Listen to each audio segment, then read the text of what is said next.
नमस्कार।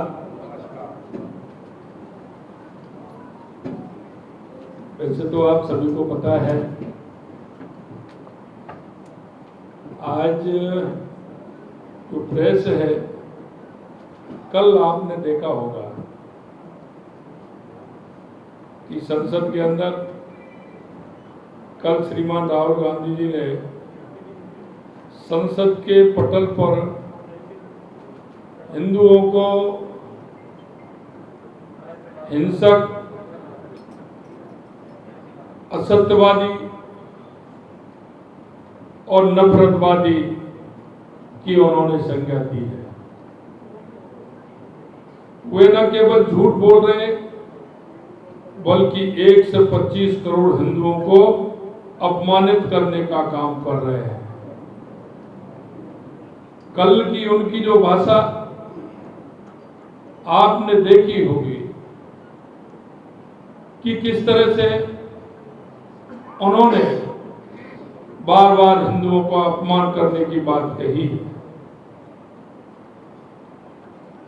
लगातार तीसरी बार फिर कांग्रेस बार बार लॉन्च करती है, लेकिन आप देख पा रहे हैं लॉन्च नहीं हो पा रहे हैं। उसके बावजूद भी जो उन्होंने रिजेक्ट हो चुके हैं, राहुल गांधी का नेता प्रतिपक्ष के रूप में ये पहला भाषण ही झूठ, निराशा और तथ्यहीन बातों को लेकर के था। लोकसभा में राष्ट्रपति जी के अभिभाषण पर चर्चा थी, जिस पर राहुल गांधी एक शब्द भी नहीं बोले। राहुल गांधी ने सदन में केवल झूठ बोला। राहुल गांधी ने अपने भाषण में न केवल हिंदुओं का घोर अपमान किया, बल्कि हिंदू समाज को हिंसक, नफरती और झूठा बताने का काम भी किया। ये कांग्रेस की आदत रही है कि तुष्टीकरण की नीति अपनाकर वोटों का ध्रुवीकरण का काम करते हैं और एक दूसरे में बेमनस्ता फैलाने का काम इन्होंने किया है। कांग्रेस नेता सदैव हिंदू समाज के खिलाफ बोलते रहे हैं। आपने देखा होगा वर्ष 2010 में तत्कालीन गृह मंत्री पी चिदम्बरम, वर्ष 2013 में तत्कालीन गृह मंत्री सुशील कुमार शिंदे इसी जयपुर में हिंदुओं को आतंकवादी बताया था और बाद में उनको माफी भी मांगनी पड़ी। हिंदुओं को हिंसक और अवसरवादी बताना, संसद की बहस के दौरान ईश्वर के चित्रों को सामने रखना और इस पर राजनीति करना एक नेता जो प्रतिपक्ष का नेता है उसको शोभा नहीं देता है।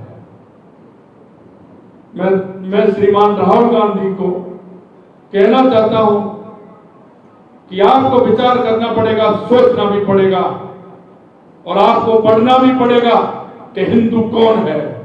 हिंदू वो है जो हिंदू वसुधैव कुटुंब की भावना को रखने वाला है। हिंदू वो है जो सर्वे भवन्तु सुखिनः सर्वे सन्तु निरामया की कामना करने वाला हिंदू है। हिंदू जीव, प्रकृति, जड़, चेतन में ब्रह्म को साक्षात्कार करने वाला है। धर्म की जय हो, अधर्म का नाश हो, प्राणियों में सद्भावना हो, विश्व का कल्याण हो, इस मंत्र को जीने वाला हिंदू है। प्राणी मात्र में ईश्वर का वास देखने वाला हिंदू है। अरे हम तो प्रकृति में भी ईश्वर मान के चलते हैं। प्रकृति में हमारी पर्यावरण के आधार पर भी हम वृक्षों को भी पूजते हैं, हमारे पहाड़ों को भी पूजते हैं, हम नदियों को भी पूजते हैं। हिंदू की परिभाषा बहुत बड़ी परिभाषा है। हिंदू की परिभाषा राहुल जी आप नहीं सीख सकते, क्योंकि आपके अंदर वो संस्कार नहीं है। भगवान शिव की तस्वीर संसद में दिखा रहे हैं। अरे राहुल गांधी जी, ये तस्वीर आपने तो अभी 5-7 साल से देखनी शुरू की है।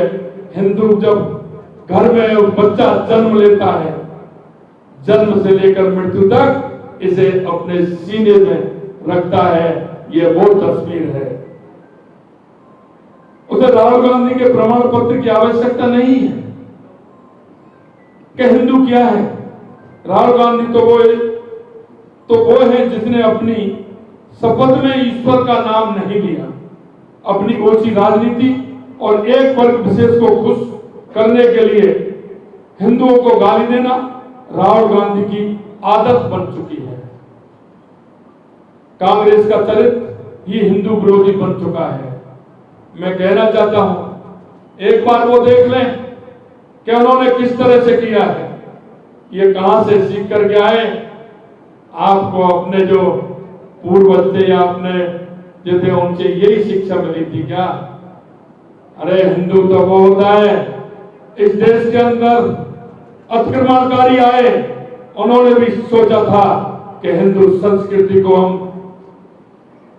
मिटा देंगे, लेकिन आज वो कहां है ये देख लीजिए, इतिहास काल ही सुना देगा। जो इस संस्कृति को बदलने के लिए आए थे वो इस संस्कृति के अंदर समा गए। हिंदू संस्कृति वो संस्कृति है। विपक्ष के नेता के रूप में राहुल गांधी ने कहा अग्निवीर योजना में शहीदों को मुआवजा नहीं मिलने की बात कहकर अग्निवीर सैनिकों का अपमान करने का काम किया है। कल उनके झूठ की पोल रक्षा मंत्री श्री राजनाथ सिंह जी ने संसद में ही खोल दी थी, जब श्री राजनाथ सिंह जी ने उन्हें जवाब देते हुए कहा था कि अग्निवीर शहीद के परिजनों को 1 करोड़ रुपए की राशि दी जाती है। इस झूठ से काम नहीं चलेगा। राहुल गांधी विपक्ष के नेता तो बन गए, लेकिन उन्हें सदन की परंपरा नियमों की जानकारी नहीं है। इसीलिए लोकसभा अध्यक्ष पर भी उन्होंने गैर जिम्मेदाराना टिप्पणी करना भी बहुत दुखद है। किसानों के बारे में झूठ बोला, अयोध्या पर भी झूठ बोला। ऐसा लगता है कि राहुल गांधी ने झूठ की दुकान खोल रखी है और झूठ की दुकान के माध्यम से वो जनता को बरगलाना चाहते हैं। मैं कहना चाहता हूं, इस देश की संस्कृति को कोई नहीं मिटा पाया। आपके जो संस्कार हैं, जो आपको मिले हैं, कहां से मिले हैं, कैसे मिले हैं, इस पर भी आपको विचार करना होगा। ये इतना बड़ा देश आपके इस अपमान को नहीं सह सकता। आने वाले समय में आपको इस हिंदुओं का जो अपमान किया है, आपको पता चलेगा कि हिंदू क्या होते हैं। मैं आज की प्रेस आपके माध्यम से अंत में इतना कहना चाहता हूं, जो इस देश को नहीं समझ सका, हिंदू को नहीं समझ सका, वो क्या समझेगा, ये मैं उनसे उत्तर चाहता हूं। आप सभी लोग आए हैं, आप सभी का बहुत बहुत धन्यवाद। आज मुझे आपके बीच में इतना ही कहना था। नमस्कार।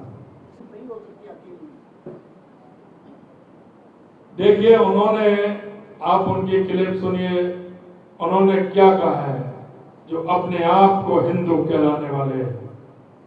जरा गौर करिए और उसे सुनिए।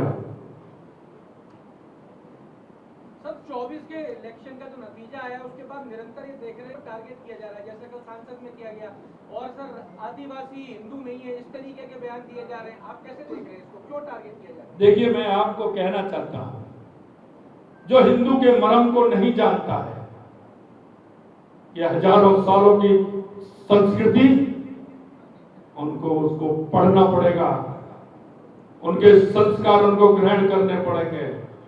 ये हिंदू संस्कृति है, ये मिटाने वाले बहुत आए थे। इस देश में हजारों सालों की गुलामी हुई, लेकिन इस संस्कृति को मिटाने वाला कोई पैदा नहीं हुआ। और आज उनको भी कहना चाहते हैं कि हिंदू संस्कृति की तरफ उंगली अगर करोगे तो 4 उंगली आपकी तरफ होंगी। आपको विचार करना पड़ेगा। राहुल गांधी तो संसद में बोल ही रहे हैं, लेकिन उसकी आग जो है वो राजस्थान तक पहुंच गई है। राहुल गांधी बार-बार कह रहे हैं कि बीजेपी क्या है, दमन की रणनीति पे चल रही है, दमन की कार्रवाई कर रही है, इसलिए त्रिशूल का उन्होंने एक उदाहरण दिया। क्या कहेंगे, ये संसद में बोलना इस तरीके से पहला ही बार? भगवान शिव के त्रिशूल के लिए भी उन्होंने कहा, जबकि उनको ये प्रदान। देखिए, जब उन्होंने हिंदू तक कह दिया तो भगवान जी का त्रिशूल कहां? उनको यही तो मैं कहना चाह रहा हूं कि भगवान क्या थे उन्होंने इस सृष्टि के लिए भगवान शिव ने विष धारण किया था। ये पढ़ना पड़ेगा, ये पढ़ना पड़ेगा और सोचना भी पड़ेगा उन लोगों को जो हिंदू मानसिकता के विपरीत जिस तरह की भाषा बोलते हैं।